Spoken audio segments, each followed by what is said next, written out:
Welcome to this Moving Panels One Shot. Let's have a nerdy little conversation. And today we are diving into a topic that we've discussed on a few episodes, including last week's Hellboy episode. And this is a topic that honestly is one to just discuss a little bit further. One that can make or break a comic book adaptation. And that is when characters are drastically altered for the screen, whether the big screen, small screen, movies, television, whatever it may be. And joining me for this discussion is someone who is not going to hold back, I know.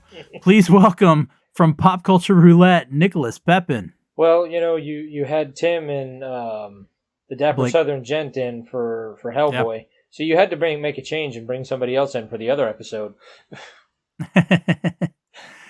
Well, let's start off with... Since we just covered Hellboy and we had our thoughts, I'm kind of curious about your thoughts. Now, you can talk about the Ron Perlman Hellboy, or you can talk about the 2019 Hellboy. I don't know about you. I haven't seen The Crooked Man, so I can't talk about that one. But what are your thoughts on the two completely drastic adaptations of Hellboy? I think I agreed with you guys. I mean, at the end of the day, like, I really love the Ron Perlman version. No doubt about that. The Ron Perlman version is, both those movies are great, and Ron Perlman was excellent. I thought David Harbour was a really good Hellboy. He was just given not the best material. Yeah, Mike Mignola, I actually watched an interview with him, and he pretty much talked about how he appreciated that the 2019 version was more comic accurate in terms of the darker tone, the darker theme, the more violent. But he did admit that it missed on the charm and the nuance, I think was the way he put it, that Guillermo del Toro brought to his movies. Yeah. So ultimately it looks like you can either have a accurate Hellboy or an entertaining Hellboy. Like, you can't have both. Well, you know, I having not seen The Crooked Man yet, but since it's been so hard to get a hold of, I can only assume that it must not have been very good. Yeah, because that one, I remember hearing that they were making The Crooked Man, and I was like, okay, they're rebooting it yet again, and then never heard anything about it again, and then all of a sudden I found, oh, look, I can get it on Blu-ray now. Yeah, I saw it streaming somewhere, and I don't remember where, but it wasn't like an obvious streaming source like Prime or Netflix or anything. So yeah, something plus that you had. All right, well, let's get into some other characters though, and I want to start with the one that I actually feel is probably one of the most infamous cases of just completely screwing up the character, and that's Deadpool. Not maybe the Deadpool some of you think of. I'm going to the original adaptation of Deadpool in X-Men Origins Wolverine, when the Merc with the mouth became the Merc without a mouth. So you took the one thing that the character was known for. Yeah. Mm-hmm. And you changed it. Yeah. Yeah. I mean, I've heard that because people have asked Ryan Reynolds, why did you do it? And he's like, because if somebody was going to do it, and I wanted to do it at some point. Yeah.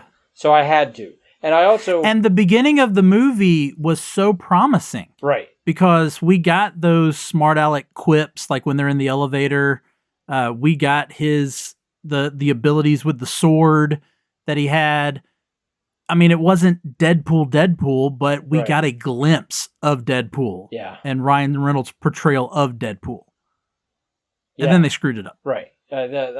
I mean, we've talked about that movie many times on various different bracket episodes, and I think you did an episode a long time ago about the movie in general. Yeah. I mean, it's awful. It's an awful movie, and clearly, when you let Ryan Reynolds do it the right way, his way, the comic way, we've gotten 3 really good movies. Absolutely. Yeah. Luckily, Ryan Reynolds, again, with his love for that character, and he continued to fight for him. He got to redeem it. He even got to wash away the original Deadpool. And now we've got a more comic accurate Deadpool, and that is the one we now have in the MCU, and we can all breathe another sigh of relief that something has been fixed, and we no longer have this Frankenstein monster Deadpool with abilities that Deadpool has never had, and well, whatever it was. I mean, it wasn't about Deadpool, but it's come up in conversation in that when Kevin Smith was writing his Superman movie back in the 90s, he talked about wanting to bring in Superman writers from the comic books. And the movie people were like, oh no, we couldn't do that. They don't know. Comic books is a lower media. But you're taking their characters. They know the they know the stuff. Mm-hmm. Like they're and I think at some point, I mean, it happened slowly. Definitely started probably with Raimi, maybe Del Toro, but definitely Jon Favreau. When they were like, we grew up with this stuff. I mean, we're going to do it the way we know it. And, like, actually started bringing the comic book writers in, at least to, like, you know, consult. Oversee, consult. I mean, they didn't necessarily write the script, but, I mean, who's the guy, Straczynski, who did Babylon 5, but he also writes a lot of comic books. Like, I think, like, seeing his success, the guys who would do the comic books and then do Batman the Animated Series, like, showing them this will work. It's more popular. It's better. Like, if you do it right the way the fans want. And that's what didn't make sense, because they were doing it that way already in the animated stuff. And it was like no one said, hey, this is working so well in the animated stuff. Let's start doing it in the movies. It took so much longer for them to figure that out. Just, you know, some people need to be hit in the head a few times before they learn it. All right, so that was the one I wanted to start off with, get out of the way. Who do you put right up there at the top as probably one of the worst? This will come of no surprise, but Taskmaster. Absolutely. I'm probably one of the very few people who really love the character of Taskmaster. I liked reading his version of the character in the comic books. I think it's a really cool idea. Like, he's got the eidetic memory, and he can... Yeah, the only person he has a hard time fighting is Wolverine, because Wolverine doesn't really fight in any consistent style. He doesn't have a style. Right, but like him... It's animalistic. Like him going from being like a vigilante to like working with and training like West Coast Avengers and Great Lakes Avengers and whoever else, you know. But like... Yeah, he'll train anybody. Good guys, bad guys, doesn't matter. As long as they're paying, you know. And I think we've kind of seen his character go from straight villain to more anti-hero, or you know, as long as the good guys are the one paying better or having more reasons for him to do it. But I've always liked that character. So when they were like, oh, Taskmaster's going to be in the Black Widow movie, I was like, okay. I don't care about the gender swap as much. No. It's the fact that they completely destroyed the entire identity of the character. Like, it's just... Yeah. Yeah, now, I will ask you. So, of course, they bring in this... Antonia, whatever her last name was. Right. And yeah, they take away, and it wasn't so much that it was a quote unquote superpower. It was more that she was programmed, like she could have the fighting styles programmed into her. It was kind of like a Matrix thing where like you could download the fight. Like they would record somebody fighting and then they could download it and she could like copy it or be able to, you know, match that fighting style.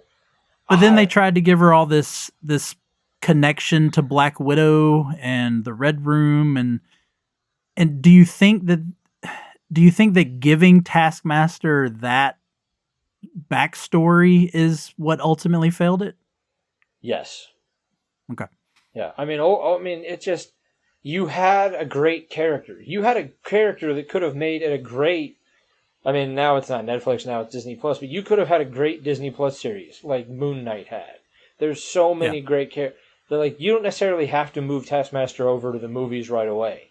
You could have a great series of him, figuring out who he was, remembering, because, I mean, part of Taskmaster's identity for a long time was not really remembering who he was. And you know, I don't...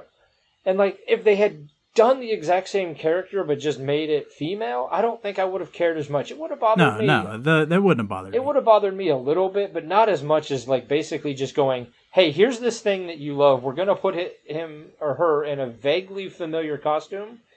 call it Taskmaster, but it's not going to be Taskmaster. Well, and then they almost ran into the same issue that I just got finished talking about with Deadpool, where making Taskmaster mute. Yeah. Like, Taskmaster has some quippy Right. one-liners that he would throw out to kind of taunt whoever he was fighting. And to completely negate that, again, takes away an aspect of this character. Do you think that with Taskmaster returning in Thunderbolts later this year, do you think that they will find a way to maybe redeem it some? Maybe. I don't know who. I don't remember, or I don't think I've bothered to look into who's directing Thunderbolts. Or more importantly, who's writing Thunderbolts compared to who did Black Widow. I don't know. I mean, I think Ryan Reynolds gave us a path to redeeming characters in universe.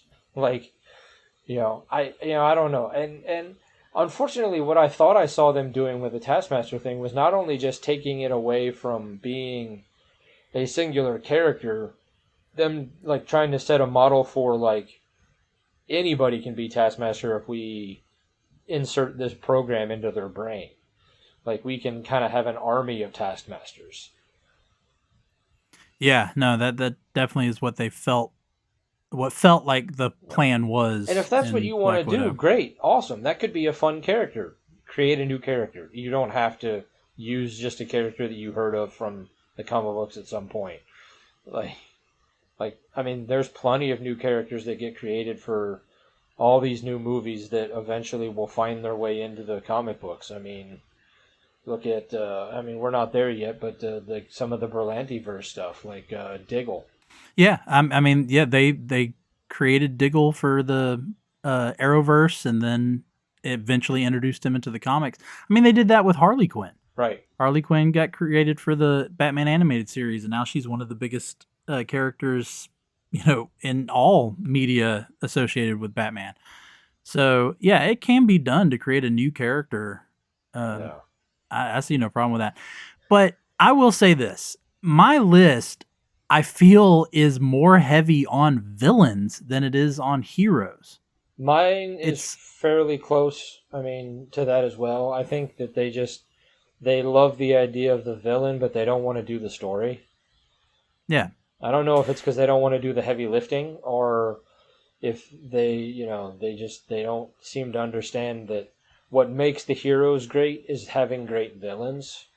Now, you've got some that, let's talk about one that I think could go either way. I think some people, because we're talking about creating new villains, but maybe let's talk about Zemo. Okay. So, people don't dislike the Zemo that we got in Civil War and then in Falcon and the Winter Soldier. No, they don't. I think he's pretty but he is nothing like the comic book character. None whatsoever. And so I think what we're showing here is that it could work. You just got to know how to do it. Right. And as I was going through the list of biggest changes, like they're like, oh, Hawkeye. No, there's not a lot of differences between Hawkeye in the book and Hawkeye on the screen, other than like his costume is incredibly different, and the screen kind of like fixed the Hawkeye costume a little bit. Oh, there's a lot of costumes that would not work in live action straight from the comic. Right, but like to me, that's not a big difference. Like I'm talking the big changes. Like there's a massive difference with Baron Zemo, and it's not just him not putting on the purple hood. It's just I can't remember all the differences because Zemo is such a. He's an old villain, but he's kind of a B/C lister. Yeah, like he doesn't have kind of the reputation the Red Skull had. Like he's more of like kind of a Red Skull lackey that every so often gets lifted up to being a big timer, but it depends on the story, Yeah. What other characters would you put under that? Oh, Claw. That kind of Claw. Oh yeah. I don't remember the comic book Ulysses Claw ever losing a hand, or I'm trying to. Now, again, this is you hit Marvel stuff. My knowledge doesn't go as in depth, and I got to admit, I know nothing about Claw. Well, here's a character like Deadpool that they have course corrected in universe, the Mandarin. Oh yeah. So no, I have the Mandarin on my list. So you've got Tony Slattery or whatever, Trevor Slattery. Yeah, Trevor Slattery. Trevor Slattery in Iron Man 3, which people were like, okay, it's kind of cool, like, you know, Ben Kingsley did a great job, but that's nothing like the Mandarin. And then you get the twist reveal at the end where, like, oh, it's because he's Trevor Slattery, he's an actor. He's just a cowardly actor. And then, like, 10 years later or whatever it was, we meet the real Mandarin. Oh, but wait, you forget that at the end of Iron Man 3, when it's revealed that Aldrich Killian is the actual villain, he even says he is the Mandarin. Yeah. So they shot themselves in the foot twice in this movie by not only ruining the Mandarin, who's one of Iron Man's greatest foes, and of course has all this power with the 10 rings. Of course, they're actual rings on his hand. And all this buildup that we got, and then yes, we get that it's an actor, but then when they make Aldrich Killian, who gets the extremist inside of him and becomes superpowered, then he calls himself the Mandarin. They screwed it up twice in the same movie. But then yes, they do try to correct it with a almost throwaway line in Shang-Chi. Yeah, I mean, they brought, you know, Ben Kingsley back in altogether, and he was like, I cannot remember the actor's name, and nor do I think I could pronounce it. That played Wenwu? Yeah, I know, again, it's one of those things that, like, you're never going to get an exact copy from the book to the movie. It's just never going to happen. There's going to be little differences here and there. So I would say that the Mandarin that we got in Shang-Chi, the one that we're going to have maybe going forward, I don't know if they're going to do anything else with that character. They kind of, it's comic books, NERD, right? No one ever really dies. Oh, yeah. I think that's about as close as we can get to the Mandarin from the comic books on the screen as that we can get without exploring the more problematic past of that character from the comic books. Oh yeah, no, we've talked about a lot of different characters that, because of the time in which they were created, you have to make some changes. Otherwise, and a lot of that was with Shang-Chi. Yeah. You run the risk of offending people. So I absolutely understand that. All right, since we're talking about villains, I want to hit one of mine that me as a Superman fan is really big, and that is a character that no version, and there's been like 4, has ever gotten right, and that's Doomsday. I mean, most people, of course, the one live action version they're going to remember is from Batman v Superman. Although I'm pretty sure there's some people that don't even realize that that's Doomsday. But you're taking this character from one of the greatest storylines ever in comics, this Kryptonian weapon, this force of nature, and nope, we're going to make him a Lex Luthor experiment using General Zod's body. Yeah. Yeah, I knew who he was supposed to be because, again, comic book nerd. But yeah, they don't think they ever actually technically called him Doomsday. Mm-mm. They've done it a couple times. I know that the Superman Doomsday animated movie wasn't super great. No. But that was for other reasons. But I feel like there's been other animated versions. There's got to be, I think, one animated version I've seen. Maybe it was in the series. I don't know. Where they got closer. But you've watched a lot more of that stuff than I have. Yeah. So when they did the actual death of Superman, they got a little bit more accurate. The Superman Doomsday, they made him more of a robot that it just didn't make an awful lot of sense. But the Smallville, I think, is the absolute worst, where they made him where it was almost like a Hulk type issue, where he was inside of a EMT guy and he would turn into Doomsday. And that was, as much as I love Smallville, the Doomsday stuff was just stupid. And then the one from Krypton, that the sci-fi show Krypton. Oh yeah, that you know, they at least tied him to Krypton a little bit better, but it was still not quite right. And then they just did him in the final season of Superman and Lois on CW, and they almost did the same thing that the Batman v Superman movie did. He is a creation of General Zod's body, but it's the Earth military doing the experiment. They did almost the exact same. The character looked more like Doomsday, other than just some big baby like the Batman v Superman movie. But it was still, there's never been a good... Why are they so afraid to do the version from the comic book? I mean, it's not like a complicated story. It doesn't have a complicated, potentially problematic past. It's not like you got like 80 years of history with Doomsday that you have to figure out how to make it work. Like, it's there. It's obvious. Because there was no explanation to Doomsday when it came to the death of Superman actual storyline. They later gave all the background. But I don't think you can do it in a movie, to be honest. And I think we talked about this, last summer when we had our whole summer of Superman and talked about the death of Superman.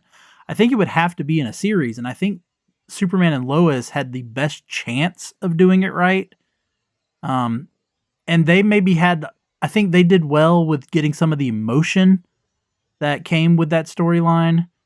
But of course, then they don't follow it up with the whole reign of Superman and everything else that follows. It just, I don't know. I really don't. I think if you really wanted to do it, I think you could do it. If you wanted to do it in the movies, it would take a couple of movies. But again, I think you could do it. I don't know. But they have never gotten Doomsday right. I have faith in James Gunn. We shall see. We shall see. But speaking of Reign of Superman, let's talk about Steel. Oh. Steel is another one of these characters that I think at some point some movie writer heard about a character named Steel and was like, hey, let's do that. And they were like, hey, we got this comic book that you could like read and kind of take. Yeah, no, we're going to do this other thing. Like I've seen Iron Man. Yeah. Like it's almost like they were like, we had a script for a movie that was going to be fun, and then somehow we accidentally got the license for this DC character. Let's just go ahead and shoehorn that name in there. Yeah, that's absolutely what they did. There's nothing about, I don't even know if I want to talk about Steel, because I could just... Not any more than what we've already talked about in the past. Yeah, and we have yet to actually cover the actual movie. Don't make me watch it again. But... on this year's end of the year bad movie, we're gonna that was just in Shaq. I'm not even gonna get into his acting, but just the character, it's horrible. It is absolutely horrible. And I will say they did bring Steel into, we just talked about Superman and Lois, they did bring Steel into that.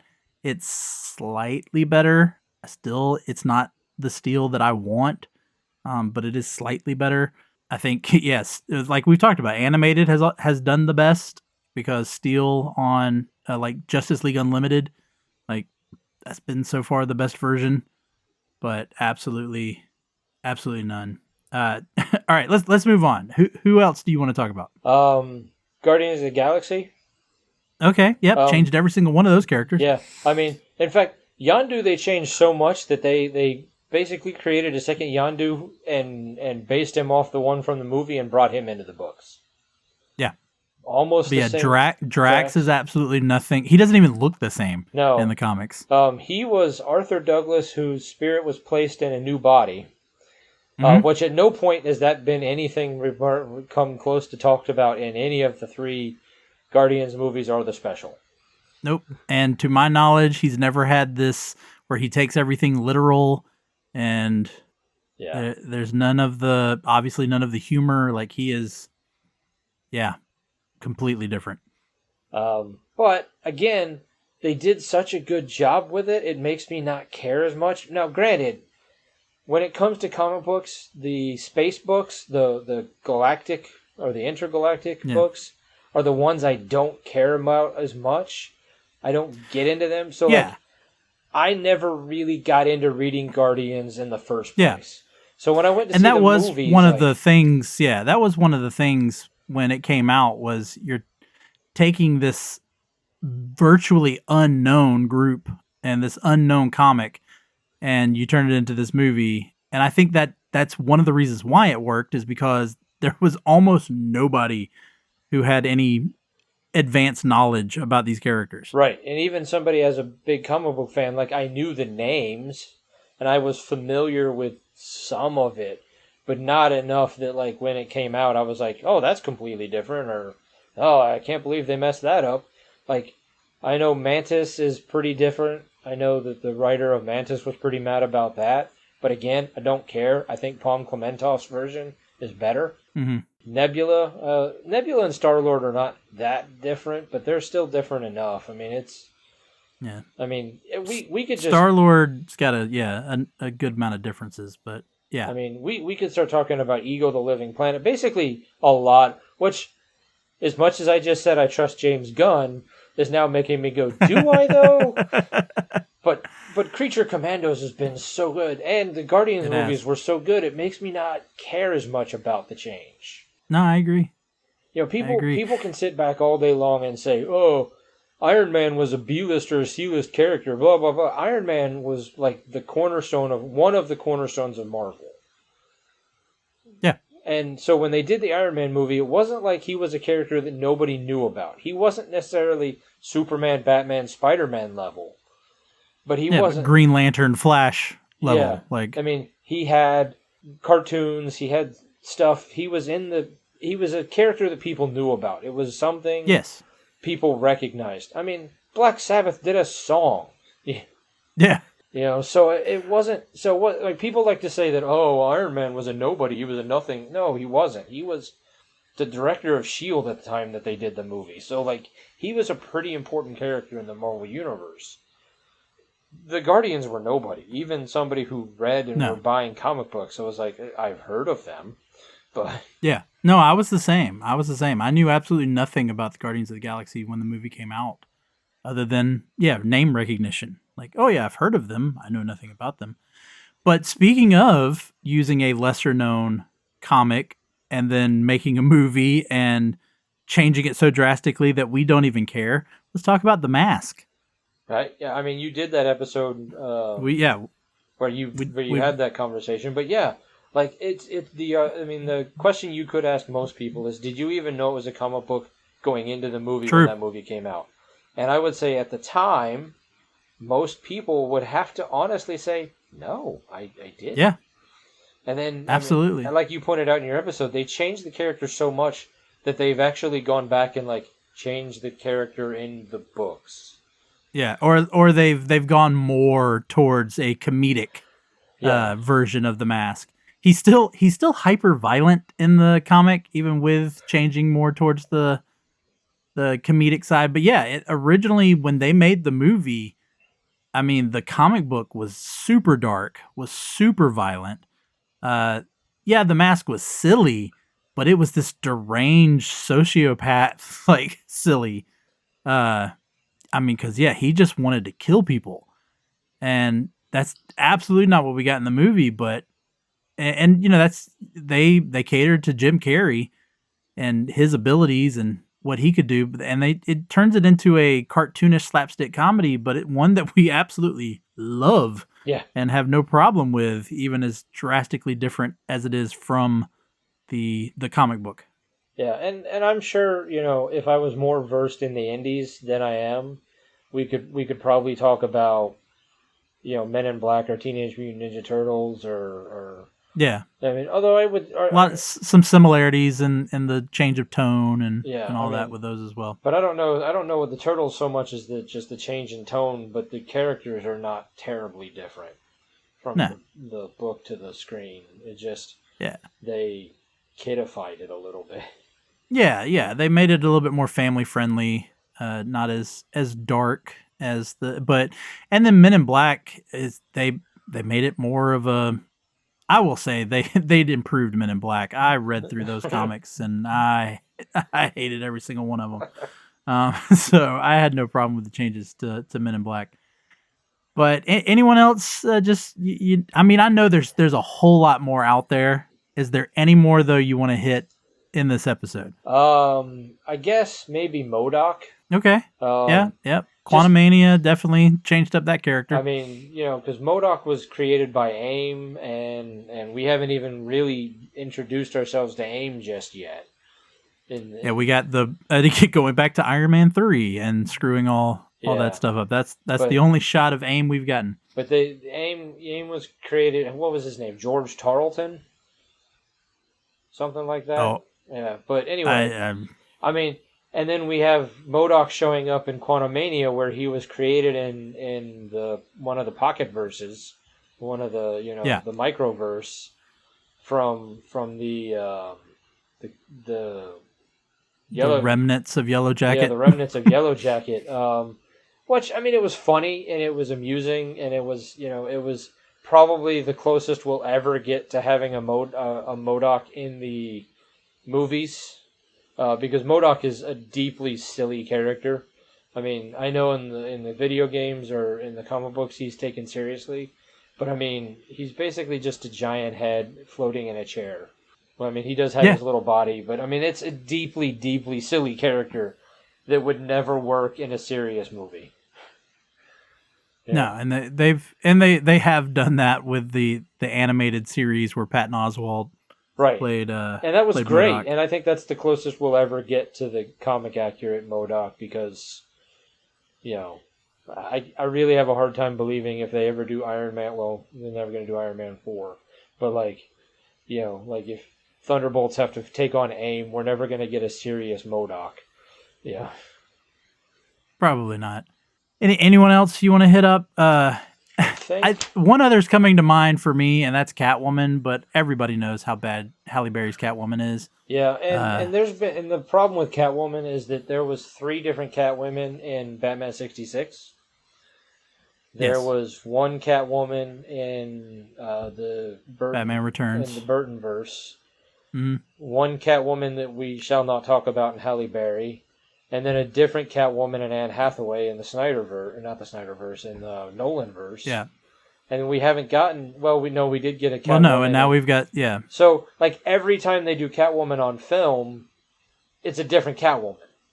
Well, but at least they're all Selena Kyle. Halle Berry's was Patient Phillips. Wasn't even the same character. And that's what's so bad. It wasn't that she was at least with the other ones as well, they make her a cat burglar. Yeah. Whereas in Halle Berry's version, she gets actual powers from a cat god. Yeah, I think that was in that time frame where comic book movies started making a little money, but they still didn't want to cooperate. They still weren't hey. They were just it'd be really cool. Let's just take this character name and make a movie. Not actually make a movie that the people who made the character famous. Catwoman was famous because we loved her in the comic books. And then loved her in everything else. I mean, who doesn't think of Michelle Pfeiffer's performance in Batman Returns? Or who doesn't think of Eartha Kitt or Lee Merriweather or, the other one has slipped my mind. Julie Newmar. Oh, yeah. Yeah, I mean, who doesn't think of those performances? Especially Eartha Kitt with the way she would roll her tongue. Yeah. Which she would talk. I mean, they're just great, iconic performances. And then Halle Berry, it was just bad. Just so bad. Well, I even think there's some positivity that goes with Anne Hathaway. And, Zoe Kravitz is just now starting, and maybe we'll see stuff that we really like out of Zoe Kravitz. Well, there's a reason why Halle Berry is one of the few actresses or actors in general that have both a Razzie and an Oscar. True. I mean, good actors can make bad movies, but man, Catwoman's bad. All right, we'll go ahead and wrap it up there. Yes, there are more. We know there are more. You don't have to tell us there are more. Berlantiverse. But we just, several in the Arrowverse that we could talk about. Yeah, but we know there are more. We're not going to we can't we can't spend just one episode talking about all of them, but we hit a few. We looked at what we think are maybe some of the more drastically altered characters. But I will. We've said throughout the episode, so I'm pretty sure Nicholas will agree with me. It is hard to adapt comics into movies. We accept that. And so when you've got characters that have such rich, long histories, sometimes you can't figure out a way to make it work. And sometimes they can make it work. Sometimes we get, the Guardians of the Galaxy, and then other times we get ugly Sonic. I don't know what else to say there.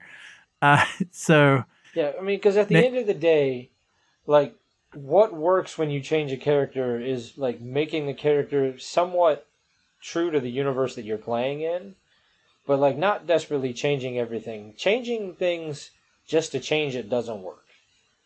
Agreed. Just changing the character's race or gender or the costume just because you want to hit some sort of check mark to, check your board off, doesn't work. When you're changing a character like Yondu, who isn't really important anyway, making it where it's still close enough, but like making it work within the universe. Doing what James Gunn did with Guardians, and not just doing like what whoever made that Deadpool and the X-Men Wolverine movie. True. And, changing the race or the gender, I mean, can work. I mean, we've said, like, we have no problem with Taskmaster being a female. We know that Silver Surfer later this year when Fantastic Four comes out is also going to be female. I have no problem with that as long as the character works. 100%. And that's ultimately what it comes down to. So, I mean, and changing race doesn't bother me. I mean, Lawrence Fishburne is Perry White. Yes, give me more of that. I have no problem with that. When they were talking about Giancarlo Esposito possibly playing Professor X. Yes, give me that. Give me more of that. As long as it makes sense for the character that you're playing and you're not doing it just to do it. Exactly. Agreed. So there you have it. We'll end it there. Thanks everybody for listening. Rate and review the show. Check out Pop Culture Roulette with Nicholas. He's always got fun discussions there. Sometimes discussions just like this. So check that out. But we'll wrap things up for today for Moving Panels. I'm Laramy Wells, and I'll see you on the other side of the page.